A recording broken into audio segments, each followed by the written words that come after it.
একটা শুভ কাজের জন্য বেরিয়ে এত বাধার সম্মুখীন হতে হবে ভাবা যায়?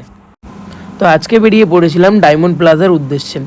আমার সাথে দুটো হেলমেট আর তার সাথে আমার যানবাহনটাকে নিয়ে আমি যানবাহনে চেপে যাত্রা শুরু করি রিতেশদার বাড়ির দিকে। তো যেতে যেতে আমি একটা জিনিস খুব ভালোই বুঝতে পেরেছিলাম যে আমার গাড়ির সামনের চাকায় হাওয়া নেই, কিন্তু সেটা যে লিক হবে এটা আমি বুঝতে পারিনি। আর লিকটা ঠিক করাতে এতটাই টাইম লাগছিল যে রিতেশদা স্বয়ং দোকানেই চলে এসেছিল, আমার আর নিতে যেতে হয়নি। লিকটা ঠিক হতে দেরি হওয়ার মেন কারণ হচ্ছে এতে ভাই একটা লিক ছিল না, তিনটে লিক ছিল।